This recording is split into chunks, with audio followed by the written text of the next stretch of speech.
Welcome back. Now, at the end of our last video, that's series 3, episode 7, where we were dealing with Romans chapters 9, 10, and 11. Now, before continuing on with the later chapters, I stated it would be appropriate to examine how and when this idea of sacrifice as an atonement for sin originated, as a doctrine. Now, here, chronology is very important in trying to understand this subject. Important because Paul used atonement and this idea of substitutionary principle, that is Christ substituting for animal sacrifices. And he claimed that they originated in the Hebrew scriptures. So hence the question, is that correct? Now, to more fully understand this subject, we need to understand the chronology of this matter. So let's briefly examine the chronological sequence of the historical narratives in the Hebrew Bible. You see, following their entry into the land of Canaan, we have the periods of Israel's history covered by various authors, right? So, by way of, my usual visual presentation, let's just take a visual of how those histories were presented and the time frames. So if we look at history starting with Judges, for example, Judges, the time frame was from around 1375 BCE to 1050 BCE. Then we have 1st and 2nd Samuel, around 1100 BC to 970 BCE. Followed by 1st and 2nd Kings, around 970 BCE to 586 BCE, when the temple and Jerusalem was destroyed. And then finally, we have 1st and 2nd Chronicles, which mainly focuses on, from around 1000 BCE to 538 BCE. That was during the exile now, following the Babylonian conquest. So, this is our historical timeline overview, and of course by different authors. Now, if we go back to a previous video, I provided a breakdown of various festival observances since the Deuteronomic list we are about to examine. So, first of all, let's have a look at the festivals as laid out in Deuteronomy. And what we find is we have 3 main festival gatherings which are commanded. And we find that in Deuteronomy 16 and verses 16 and 17, where it reads, 3 times a year all your men are to appear before the Lord your God in the place he will choose, at the feast of unleavened bread, the feast of weeks, and the feast of tabernacles. No one should appear before the Lord empty-handed.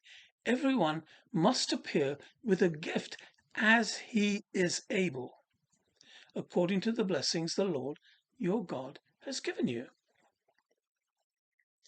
Now, notice I have set out these festivals in one color. We're going to look at this table again, right? But the festivals from Deuteronomy are in one color, and the festivals from the previous table, which we find in series 2C, entitled How Long Was Jesus' Ministry? So when we look at the table, the one color, we have the Passover, which is Pesach, the feast of the Passover, which was a communal meal commemorating deliverance from Egypt. Deuteronomy 16, 1 through to 8. And our calendar dates would probably be the early spring. We could check this out. The next feast, which followed immediately, was the Feast of Unleavened Bread, lasted for 7 days.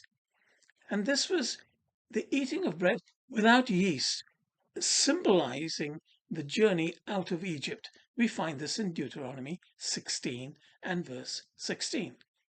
So this followed in the early spring day of Nisan 15, following the Passover. Then we have the Festival of Weeks. This is the first harvest offering, thanking God for the provisions. Deuteronomy 16 and verse 16. And this took place 50 days following the Passover. And finally, of course, we have the Festival of the Tabernacles, Sukkot. And really, it was remembering in Israel's wilderness journey, and of course, God's presence with them. Deuteronomy 16 and verse 16. And this would be around September, October of our time. Now, if you've gone back and looked at the previous table, you'll find that there were 3 additional festivals I noted down. The Festival of Pentecost, Shavuot, celebrating the giving of the law at Mount Sinai, and that was 50 days following Passover. Then we had the Festival of Trumpets, no reference in Deuteronomy at all, and that would have been the 1st of September, really the start of the autumn feast. And then finally, the Day of Atonement, Yom Kippur. There's no scriptural reference to it at all. And that would have taken place on the 10th day of Tishri, September time. Okay, so we have now something like 7 festivals, 3 of which are not mentioned in Deuteronomy. So, these additional feasts to the original command in Deuteronomy, which we've just gone through, those additional feasts were based on the book of Leviticus. And if you go back to that video, you'll find I had Leviticus penciled in on those feasts, okay, as a reference work. Notably, the Passover and the Day of Atonement.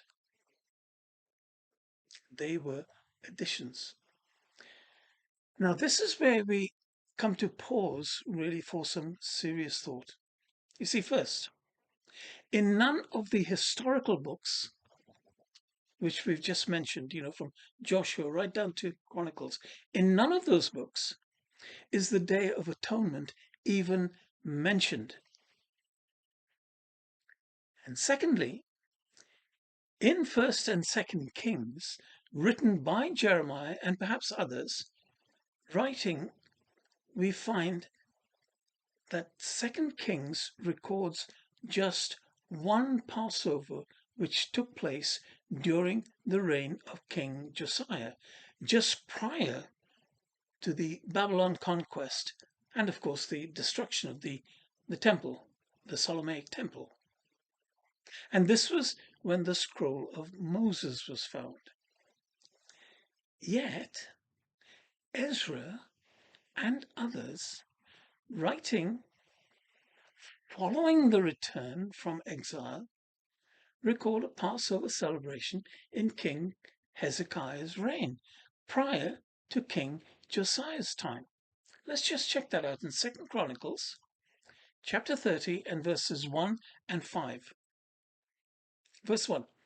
Then Hezekiah sent word throughout all Israel and Judah, and he wrote letters to Ephraim and Manasseh, inviting them to come to the house of the Lord in Jerusalem to keep the Passover of the Lord, the God of Israel.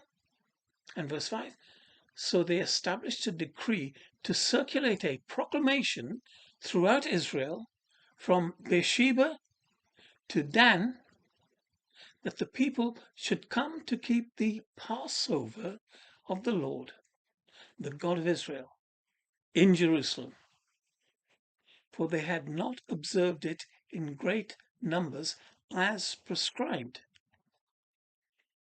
Now,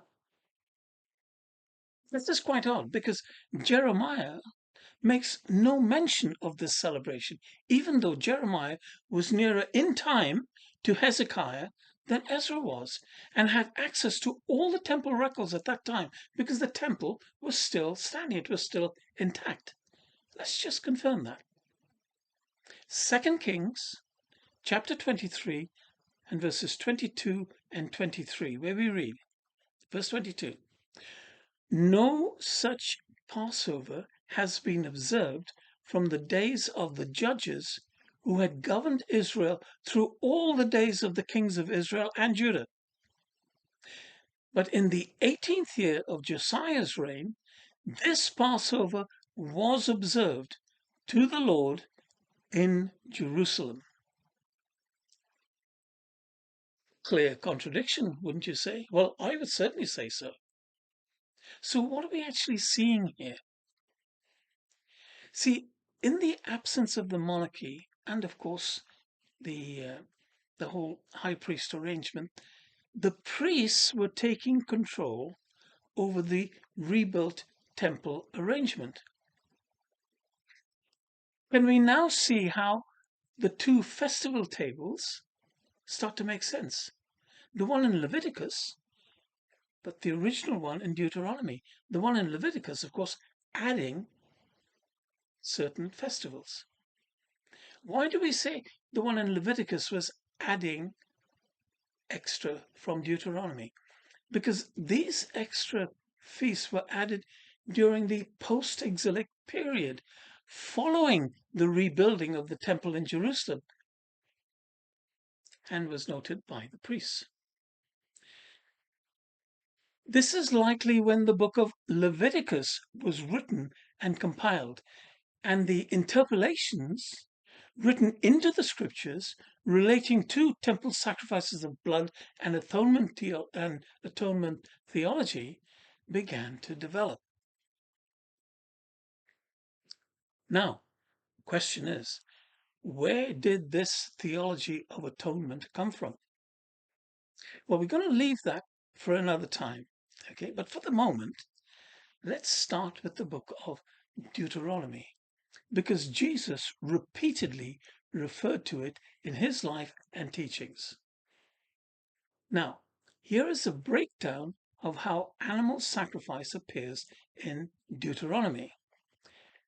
Now, it is important that I refer you back to another previous video. It's in Series 1 and Episode 7, entitled Deuteronomy, the Lost Scroll and Biblical Truths. Now, in that video, I discussed that 15 chapters which met the criteria of insertions into the narrative from chapters 12 through to chapters 27 and verse 2 in Deuteronomy. Now, this is not to discredit those chapters, but just that we need to be aware that these chapters are not in the first-person narrative of Moses, as we have seen in the previous chapters, chapters 1 through to 11. Therefore, there had to be a later insertion by others. Now, we covered this in that previous video. So with this in mind, note the scriptures I'm about to cite and how they relate to those 15 chapters from chapter 12 to chapter 27. There are no coincidences. So please read the following yourselves privately, because we haven't got time to read all the scriptures. Now we're going to put those scriptures, references rather, in the credits at the end. But here are some key texts to check.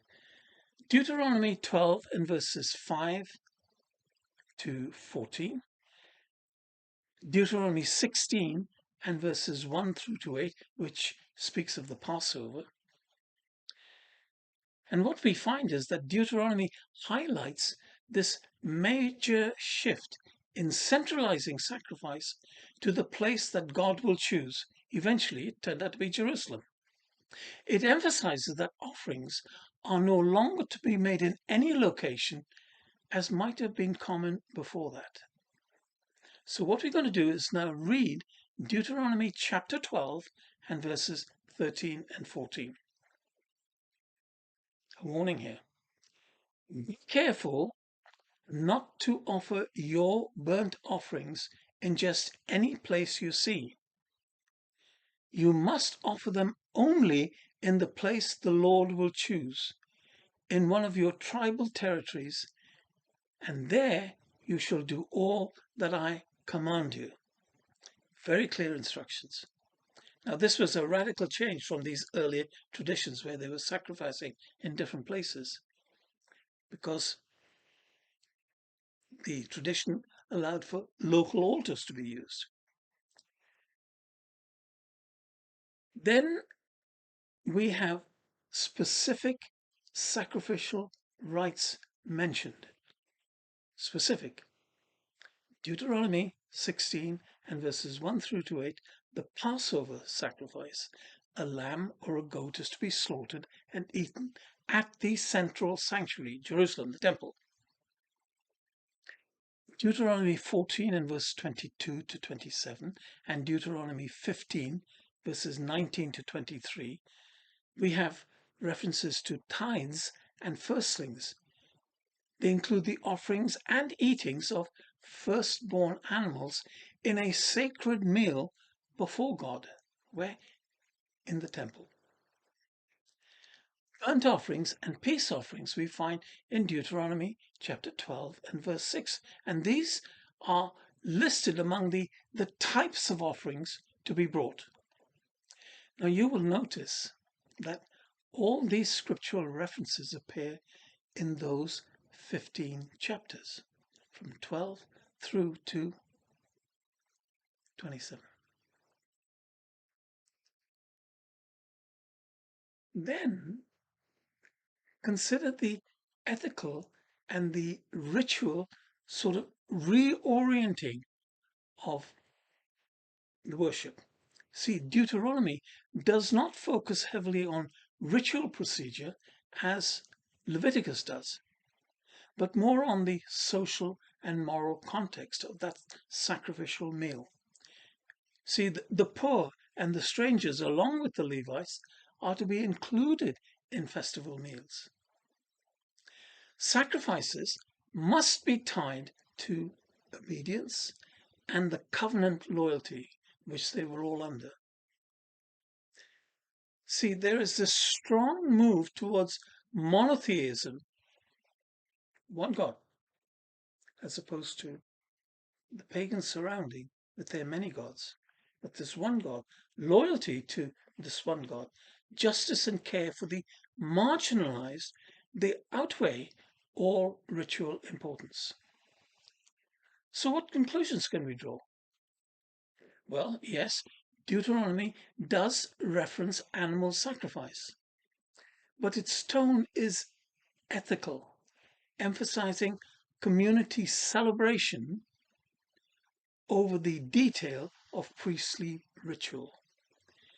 It assumes sacrifice is practiced, but it sort of steers it away, it reorientates its meaning in line with the covenant that the nation was under. Faithful to the covenant. And again, just to make absolutely clear, and nailing this point down, all these references to animal sacrifices are contained in those 15 inserted chapters. Then, of course, we see the centralization of sacrifice. Deuteronomy 12, verses 5 to 7. Bring burnt offerings and sacrifices and tithes and firstborns to the chosen place, Jerusalem. Deuteronomy 12, 11 to 14. You shall offer your burnt offerings only in the place God chooses.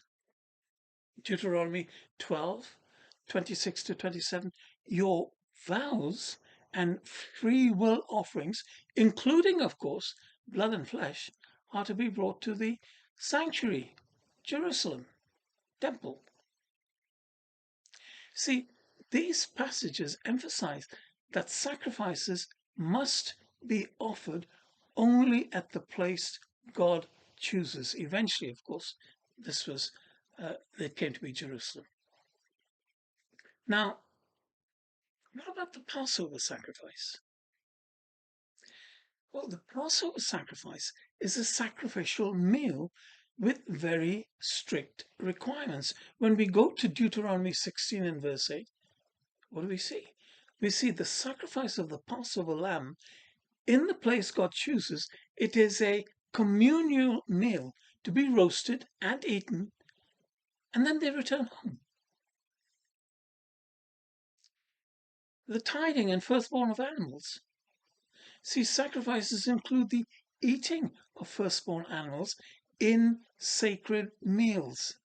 Deuteronomy 14:22 to 27, 15:19 to 23. We find instructions like bring the tithe of your grain, wine, and firstborn of your herds before God in the temple. The firstborn male animals are to be set apart, not worked, and eaten before God in the temple. So, what about the general sacrificial types mentioned? You see, while not detailed like we see in Leviticus, Deuteronomy references multiple types of offerings. Lists of burnt offerings, sacrifices, tithes, heave offerings, vow offerings, free will offerings, and firstlings. Deuteronomy 12 verse 6. 17 through to 18. Sacred offerings must not be eaten within your towns, but only at the sanctuary. See, this keeps getting repeated. And Deuteronomy 27 and verse 6 and 7. Upon entering the land, build an altar and offer burnt offerings and peace offerings to God. See, the sacrifices directly relate to covenant loyalty, the Mosaic Law covenant. These mention animals. Well, they don't actually mention animals explicitly, but refer to sacrifices as part of that covenant. And we see this. Deuteronomy 17 and verse 1. It prohibits offering defective animals as a sacrifice before God. Deuteronomy 18 and verse 3. The priests, the Levites, are to receive portions of the sacrificed animals, like the shoulder and the cheeks and the stomach and so on. So they were part of the meal that these sacrifices were intended to be. It was, in fact, one brother I knew some time ago, he says, when you look at the temple arrangement, think of it as a gigantic restaurant, a communal restaurant. And that sort of vision has always remained in my mind. It was a communal meal. When you get friends over, what do? You have a meal. And then there is this warning not to imitate Canaanite sacrificial practices. And where do we find this warning? Deuteronomy chapter 12 and verses 30 and 31. Be careful. Do not be ensnared by their ways after they have been destroyed before you. Do not inquire about their gods, asking, how did these nations serve their gods? I will do likewise. Verse 31. You must not worship the Lord your God in this way, because they practice for their gods every abomination which the Lord hates. They even burn their sons and daughters in the fire as sacrifices to their gods. And then when we go to Deuteronomy 32 verse 17, they sacrifice to demons, not to God.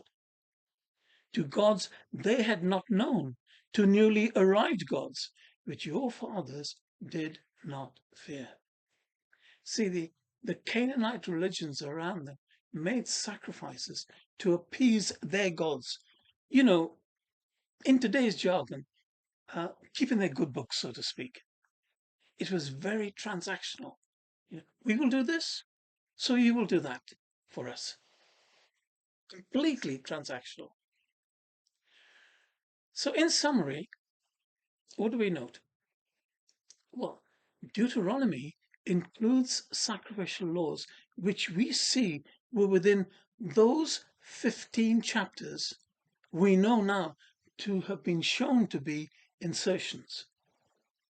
But even then, it was noted they were reminded of the dangers of the pagan practices around them. The shift in emphasis to centralized, regulated, and communal worship was not a ritual appeasement to the gods. No. It was not some sort of transactional sacrifice. No, sacrifice was a communal meal connected to social justice and covenant ethics, the Mosaic Law Covenant, the ethics of the Mosaic Law Covenant, not atonement. And you will notice there was an avoidance of the ritual, legal minutiae, if you like, that was later to be found in the book of Exodus, which we see today. So, these 15 chapter insertions were probably the result of ones like Joshua and others, and were at an earlier time than the exilic or the post-exilic period centuries later. Now it may be appreciated why the bronze altar design in the Solomonic temple did not include facilities for the killing of animals. You take, for example, there was no drainage system for the draining away of blood if they were to be slaughtered at the altar. You see, it was not designed for animal sacrifice. And we covered this, of course, in Series 1, Episode 6, King Solomon's Prayer and the Missing Sacrifice. So, it still leaves the question, where did these doctrines of animal sacrifices for atonement come from? Or what influence brought them about? Right, we're going to deal with that in our little sub-series, the stories behind the scriptures, which are also being presented. However, for now, we can then start looking towards Romans chapter 12 and onwards, which will be in our next video. So thank you very much and look forward to the next time.